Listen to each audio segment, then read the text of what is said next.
Koby Altman, general manager of the Cavs, finally met with his postseason wrap-up with the media and talked about where the Cavs sit as a team, as a franchise, and what the next step needs to be. I think the next step is, and I think our guys are hungry. They see the playoffs. They see the intensity, the playing game. Like, they see that sort of one and done and the intensity of that. They're hungry now. And I think they understand, like, there's talent here. That has to now translate into wins at some point. And again, it's on me to help supplement that young talent. It's on JB to keep growing the culture here. He's done a wonderful job growing that, developing young talent. The vets all love him. Everybody, he has a great command of the locker room. The fans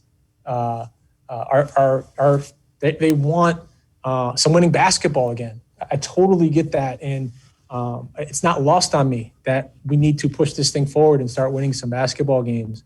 But we are sort of just in terms of year 3, we're in a really good position. All right, let's bring back in Mark Munch Bishop, 1350 AM, The Gambler, Munch on Sports, also Cavs and Indians pregame. You hear Koby Altman talk, again, young team, injured a lot.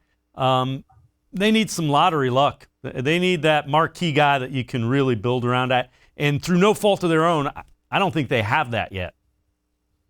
You know, we can look at Sexton. We can look at Garland. Boy, they really came around, didn't they? I love our center. I saw Allen as a rookie go one-on-one with Embiid and actually play him even.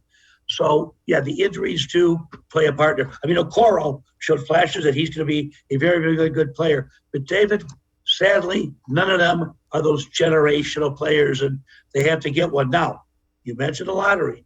Right? They don't seem to be in a position to get one of those generational players. What they need to do is simply this.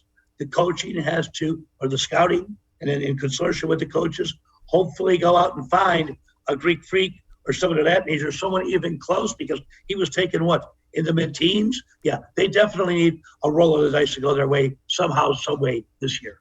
Yeah, without question. So the other thing that Koby Altman addressed was this year's draft and the pieces that the Cavs might be looking for to build around. It's a really deep draft. We certainly want to add size, athleticism. We got dynamic playmakers that really complement each other. That's another thing that we figured out this year. Colin and Darius had some of their best months together, specifically in April. And so if they can be successful together, which they've shown, how do we continue to build around that and supplement that and help them? So I think that those are the things we'll be looking for. And Munch, when you look at it, I'm sorry. No. I think when you look at it, they really need some three-point shooting and then some bigger guard. You know, my concern with Garland and Sexton and in spurts it worked. Can you play them together consistently? Can they hold up defensively? Well, number one, people always point to Donovan Mitchell and Mike Conley. Well, they've got a couple inches on each of our guys. Number two, boy, you can play them together. But can they hold up all the time defensively? Absolutely not.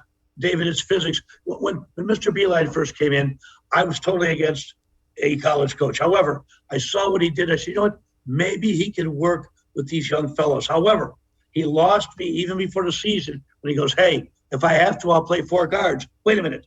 This isn't the MAC. And I love MAC basketball, okay? What is MAC basketball? 4 guards sometime and a power forward. It's not going to work in the NBA.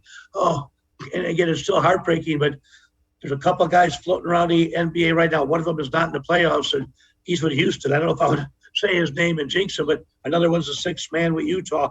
They'd look awful good as a 6'4", 6'5" guard right now with the Cavaliers. There's going to be times the mismatch will be exploited to the point where it's going to kill you. Yeah, and again, they need that generational guy, the number one option, if you will. Sexton might be a 2, Garland might be a 2, probably more likely 3rd options on championship teams.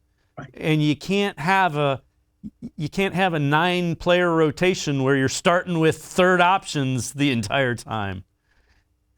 David, you said something else.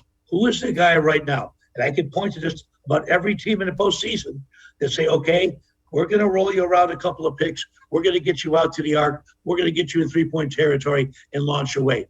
Is it Windler? We don't know because of his injuries. Right now, our small forwards is not Jetty.